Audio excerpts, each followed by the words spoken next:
नमस्कार और स्वागत है। आज हम बात करेंगे आज़ादी के बाद के भारत की कहानी पर। जी। एक ऐसा दौर जो आप देखें तो अक्सर आज़ादी की लड़ाई की छाया में कहीं खोसा जाता है। हाँ, ये बात तो है, उस पर उतनी बात नहीं होती। लेकिन इसी दौर ने आज के भारत की क्या कहते हैं नींव रखी। बिल्कुल, और ये सफर कोई सीधा साधा नहीं रहा, बहुत जटिल, उतार चढ़ाव भरा, और आज की चुनौतियों को समझने के लिए इसे जानना बहुत जरूरी है मेरे ख्याल से। हाँ, और इस सफर को समझने के लिए हमारा मेन सोर्स है रामचंद्र गुहा की बहुत मशहूर किताब इंडिया आफ्टर गांधी।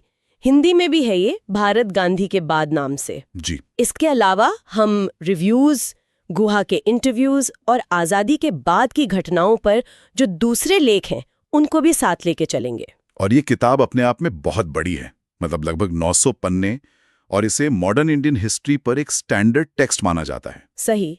गुहा का एक जो सेंट्रल आइडिया है वो ये कि भारत एक अनलाइकली डेमोक्रेसी है, एक क्या कहें अप्रत्याशित लोकतंत्र। अप्रत्याशित लोकतंत्र, दिलचस्प। तो चलिए इन्हीं सोर्सेस के जरिए देखते हैं कि इस अप्रत्याशित लोकतंत्र ने क्या क्या चुनौतियां झेलीं, कैसे बदलाव आए और क्या चीजें वैसी ही बनी रहीं। तत्काल परिणाम और नींव 1947 से 1950 का दशक। तो शुरुआत करते हैं बिल्कुल 1947 से। आज़ादी का वक्त, जश्न तो था पर साथ ही बहुत गहरे जख्म भी थे। हाँ, विभाजन की त्रासदी, लाखों लोग उजड़ गए, भयानक हिंसा हुई, मतलब एक नया देश बन रहा था। लेकिन इस उथल-पुथल के बीच तो इस केओस में राष्ट्र निर्माण की पहली बड़ी चुनौती क्या थी? देखिए, सबसे पहले तो थी वो करीब 562 देसी रियासतें, प्रिंसली स्टेट्स। अच्छा। ये तकनीकी तौर पर ब्रिटिश इंडिया का हिस्सा नहीं थी, अब इनको भारत में मिलाना था।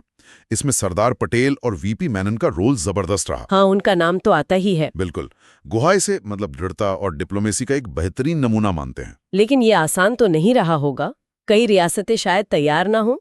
बिल्कुल नहीं, बहुत सी हिचकिचा रही थीं। हैदराबाद, जूनागढ़, कश्मीर, इनके किस्से तो खैर काफी जटिल हैं ही। हाँ, सुने हैं। और भोपाल जैसी रियासतें भी थीं, वहां विलय में काफी देर हुई। नवाब साहब एकदम से तैयार नहीं थे भारत में शामिल होने के लिए। अच्छा। हाँ, काफी राजनीतिक दांवपेच चले। आखिरकार जून 1949 में जाकर भोपाल का विलय हो पाया। तो इससे अंदाजा लगता है कि ये एकीकरण कितना पेचीदा काम था। इसी शुरुआती दौर में पंडित नेहरू का विजन भारत की दिशा तय कर रहा था। जी बिल्कुल। उनका सपना था एक सेक्युलर, डेमोक्रेटिक, मॉडर्न भारत का। उन्होंने साइंस, टेक्नोलॉजी, बड़े पब्लिक सेक्टर यूनिट्स पर बहुत जोर दिया। हाँ, और गुहाओं ने आधुनिक भारत के मंदिर कहते हैं। अच्छा, मंदिर क्यों? नेहरू की नजर में शायद ये वैज्ञानिक सोच, आत्मनिर्भरता के प्रतीक थे, जो पुराने पारंपरिक संस्थानों की जगह ले सकते थे एक तरह से। और इतने विविध देश को एक साथ रखने के लिए बना हमारा संविधान। बिल्कुल। Doctor B.R. अम्बेडकर की अध्यक्षता में ड्राफ्टिंग कमेटी ने एक कमाल का दस्तावेज तैयार किया। पार्लियामेंट्री डेमोक्रेसी, फंडामेंटल राइट्स, इन सब की गारंटी दी। जनवरी 1950 में ये लागू हुआ।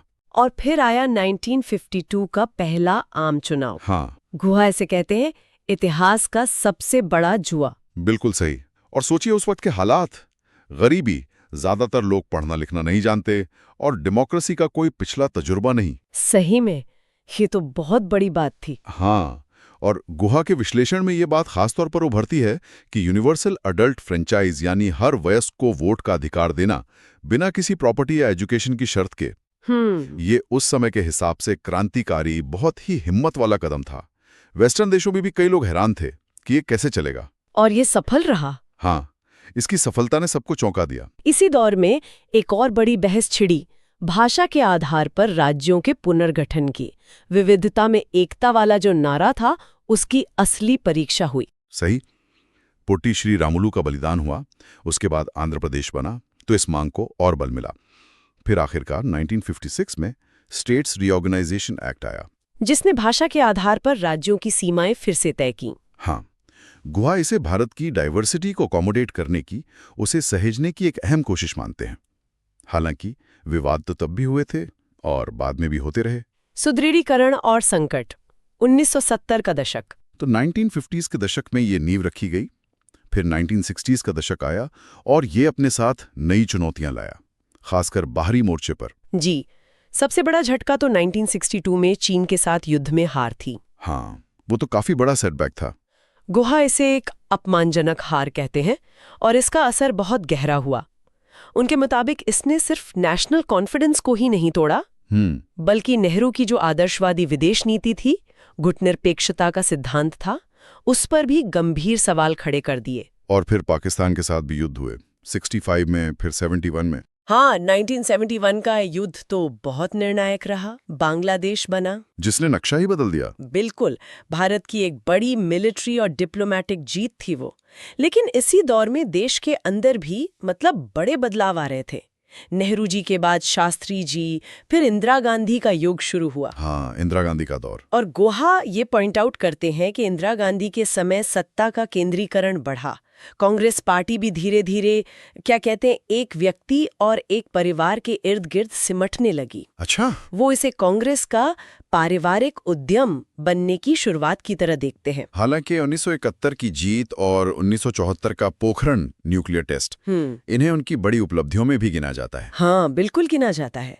लेकिन उनके कार्यकाल का सबसे विवादास्पद, सबसे चर्चित हिस्सा रहा 1975 से 77 तक की इमरजेंसी।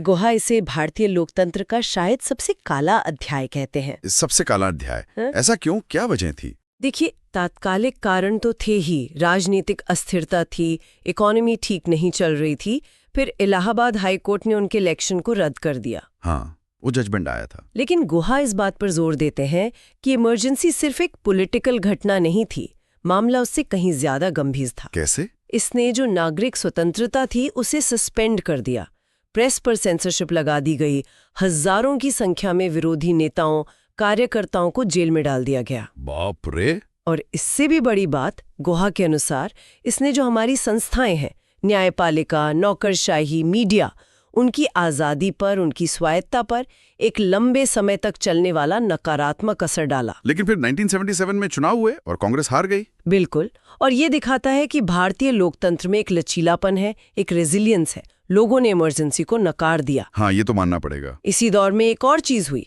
1975 में सिक्किम का भारत में विलय हुआ और नॉर्थ ईस्ट में भी राज्यों के पुनर्गठन का काम चल रहा था। सामाजिक और आर्थिक बदलाव, 1980 और 90 का दशक। फिर आते हैं 1980 और 90 के दशक पर।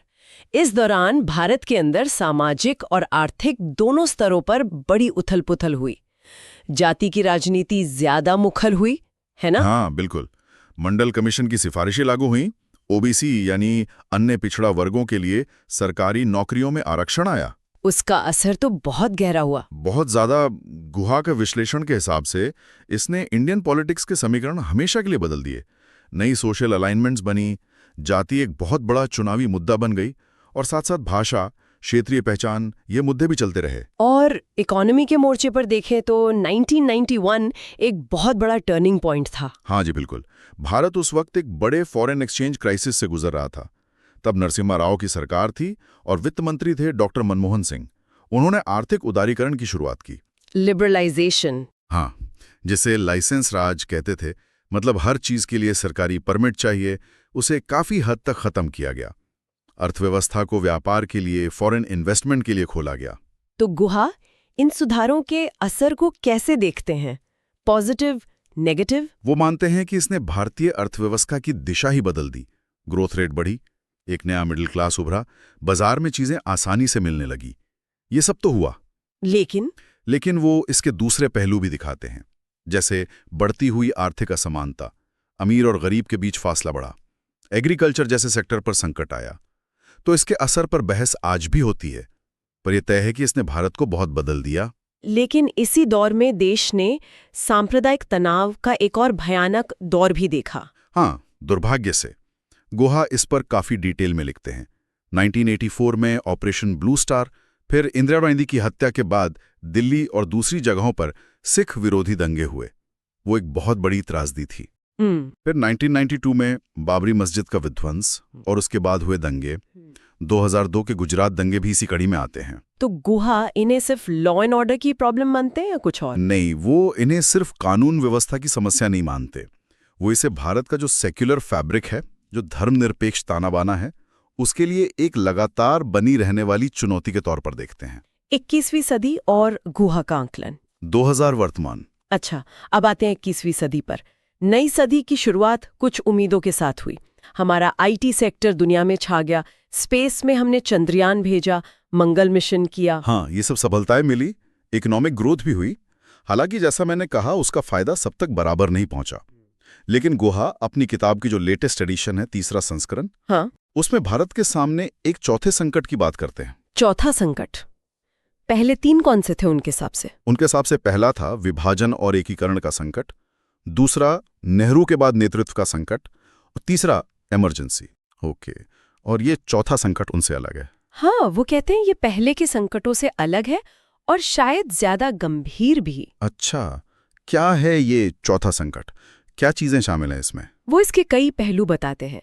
पहला, मुस्लिम अल्पसंख्यकों का बढ़ता हुआ मार्जिनलाइजेशन, उनका हाशिए पर जाना, और जिसे वो मस्क्यूलर मेजॉरिटेरियनिज्म कहते हैं, उसका उभार। मस्क्यूलर मेजॉरिटेरियनिज्म मतलब एक ऐसा माहौल जहां बहुसंख्यक समुदाय की भावनाएं या उनके दावे अक्सर राजनीतिक शह पर अल्पसंख्यकों के अधिकारों पर हावी होने लगे।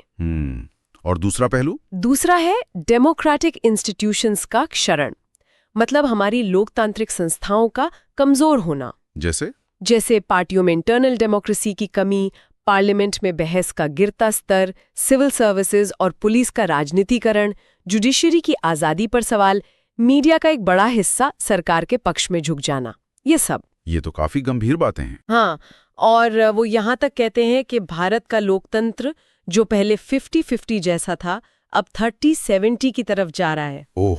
इसी कॉन्टेक्स्ट में वो मौजूदा प्रधानमंत्री की तुलना इंदिरा गांधी ऑन स्टेरॉइड से करते हैं, और स्कूल की किताबों में जो इतिहास बदला जा रहा है, खासकर गांधी और आरएसएस को लेकर, उस पर भी चिंता जताते हैं। और क्या शामिल है इस चौथे संकट में? तीसरा पहलू वो बताते हैं, नॉर्थ और साउथ इंडिया के बीच बढ़ता हुआ फासला। किस तरह का फासला? इकोनॉमिक, सोशल, डेमोग्राफिक, हर तरह का। साउथ के राज्य कई पैमानों पर आगे हैं, लेकिन पॉपुलेशन कम होने की वजह से उन्हें डर है कि आगे चलकर उनका पॉलिटिकल रिप्रेजेंटेशन कम हो जाएगा, खासकर 2026 में जो डीलिमिटेशन होना है, लोकसभा सीटों का पुनर्निर्धारण, उसको लेकर गुहा को लगता है कि ये बंटवारा एक बड़े पॉलिटिकल क्राइसिस में बदल सकता है। और कोई पहलू? हाँ, इसके अलावा वो चीन के साथ बढ़ता बॉर्डर टेंशन, बेरोजगारी जैसी इकोनॉमिक चिंताएं और पर्यावरण का बिगड़ता हाल, इन सबको भी चौथे संकट का हिस्सा मानते हैं। किताब का जो नया चैप्टर है, शॉक एंड ऑ, हाँ, उसमें वो हाल की घटनाओं जैसे नोटबंदी, 2019 का चुनाव, कश्मीर का स्टेटस बदलना, सीएए और असहमति पर बढ़ती सख्ती, इन सब का विश्लेषण करते हुए इन्हें इसी बड़े संकट के फ्रेमवर्क में देखते हैं। संश्लेषण और निष्कर्ष। अब इतने सारे उतार चढ़ाव, इतने संकट, कुछ सफलताएं, इन सब के बाद गुहा का जो मेन टेकअवे है वो क्या है? इस सब का मतलब क्या निकलता है? देखिए, गुहा का जो बुनियादी तर्क है, जो किताब के सारे एडिशंस में कायम है, वो ये है कि इतनी सारी कमियों, दिक्कतों, विरोधाभासों के बावजूद भारत का जो डेमोक्रेसी का सफर है, वो किसी चमत्कार से कम नहीं है। हाँ, वो अनलाइकली डेमोक्रेसी वाली बात। बिल्कुल, इसका टिके रहना ही अपने आप में एक असाधारण बात है। वो इसे एक आर्ग्यूमेंटेटिव डेमोक्रेसी यानी बहस करने वाला लोकतंत्र भी कहते हैं। इसका क्या मतलब है उनके लिए? उनके लिए इसका मतलब है कि भारत की असली ताकत इसकी डाइवर्सिटी में है, और इस डाइवर्सिटी में जो अनथहीन बहस चलती रहती है, असहमति होती है, कभी कभी टकराव भी होता है, हाँ, वही इसकी जान है। ये बहसें, ये मतभेद कमजोरी नहीं बल्कि लोकतंत्र के जिंदा होने का सबूत है। शायद यही वजह है कि इतने गंभीर विषय पर होने के बावजूद लोग किताब को पढ़ने लायक और दिलचस्प पाते हैं।